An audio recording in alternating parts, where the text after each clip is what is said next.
भारत देश की राजधानी नई दिल्ली और नई दिल्ली से बीके हिंदुस्तानी यूट्यूबर नेशनल मीडिया फाउंडेशन नई दिल्ली, समूह पत्रकारिता परिषद नई दिल्ली, मध्य प्रदेश की राजधानी भोपाल होते हुए नर्मदापुरम जिले की सीनीमालवा तहसील की ग्राम पंचायत क्या लगता है मोहतरम? ग्राम पंचायत क्या लगता है? ग्राम पंचायत क्या लगता है? नहीं बाबरी थोड़ी लगता है। कजली ग्राम पंचायत कजली का गांव चांदगढ़ कुटी, जहां पर दादा गुरु इस समय बाबरी से चांदगढ़ कुटी पहुंच रहे हैं और रात्रि विश्राम भिलाड़िया घाट पर होना तय हुआ है। कीर समाज के लोग सेवा भाव से सभी परिक्रमावासियों को मीठा मही का आनंद दे रहे हैं। ये भाव हमने कई जगह देखा गया। कीर समाज के जो लोग होते हैं उनके यहाँ दूध की कोई कमी नहीं रहती है और मेहनत के भी बड़े माहिर होते हैं। जहाँ जहाँ भी हम गए वहाँ पर कीर समाज के लोगों ने भव्य स्वागत किया, अभिवादन किया और कई जगह दादा गुरु की सेवा में फलाहार भी वितरित किया। मैं वरिष्ठ पत्रकार बीके हिंदुस्तानी आपको आज मीठा है कि नमकीन है? मीठा वाला कौन सा है? दोनों मीठे।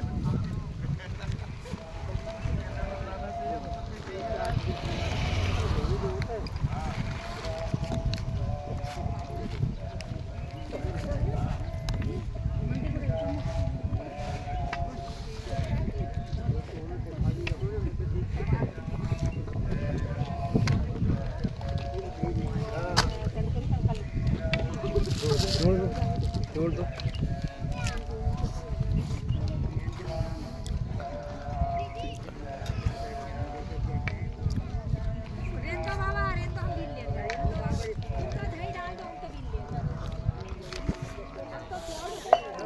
कुछ ही पलों में दादा गुरु इस चांदगढ़ कुटी के भव्य अमृत स्थान पर पहुंचेंगे। चांदगढ़ कुटी कई वर्षों से परिक्रमा क्षेत्र में एक भव्य स्थान रहा है।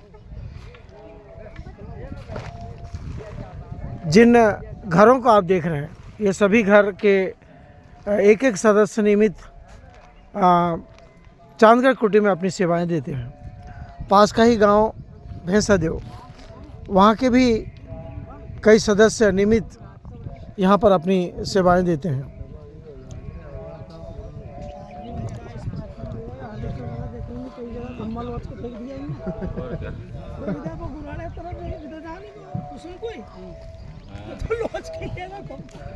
धीरे धीरे सभी परिक्रमा सेवा यात्रा में आए अतिथिगण अब चांदगढ़ कुटी पहुंचने वाले हैं। जैसे जैसे शाम होती जा रही है वैसे वैसे जो परिक्रमा में चल रहे लोगों में उत्साह और उमंग बढ़ता जा रहा है। इस यात्रा में बहुत सी मूर्तियां ऐसी हैं जो बड़े बड़े मठों को संभालती हैं और आज दादा गुरु की इस परिक्रमा सेवा में उनके साथ चल रही है। कई मूर्तियों से हमने चर्चा की। मूर्तियों ने जो अपना परिचय दिया उससे ऐसा लगता है कि यह यात्रा अपने आप में एक गौरव यात्रा का रूप लेती जा रही है। इससे पहले हमने जब दादा गुरु रात्रि विश्राम बाबरी में किए थे उस समय भी हमने अपने चैनल के माध्यम से दादा गुरु के इस परिक्रमा पथ की सेवाओं के बारे में जानकारी दी थी। दादा गुरु का क्या दो उपदेश है, पहला माँ नर्मदा की सेवा और दूसरा वृक्षों की सेवा। वृक्ष को भगवान मानिए और जल को जीवन मानिए और मानव की सेवा में तत्पर रहिए। कल भी जब आवली घाट में दादा गुरु ने गौ माता के बारे में जब कहा तो लोगों के रोंगटे खड़े हो गए। उनको ये नहीं मालूम था गौ माता इस धरती को एक पवित्र रूप देना चाहती है।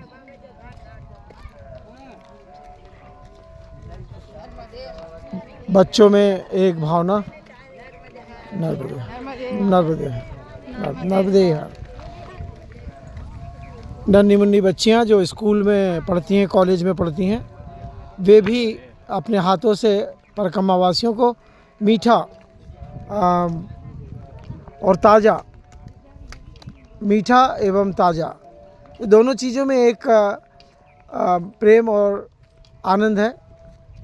मीठा इसलिए है कि शाम हो रही है, आरती का समय हो रहा है, और कहीं पर इसे छाछ बोया जाता है।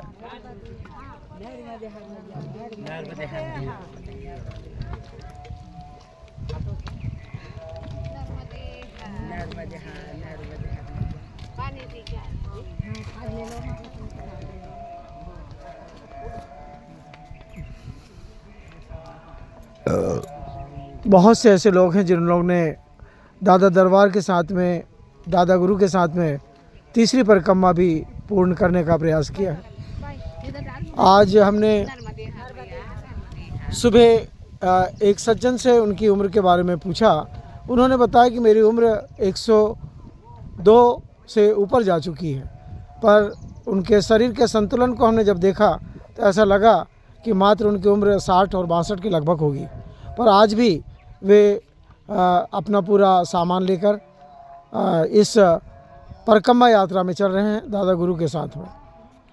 और बहुत से ऐसे लोग भी हमें इस परिक्रमा मार्ग में मिले जो शरीर से पूरी तरह अस्वस्थ हैं, उसके बावजूद भी इस दादा गुरु के साथ में, माँ नर्मदा की परिक्रमा में साथ में हैं।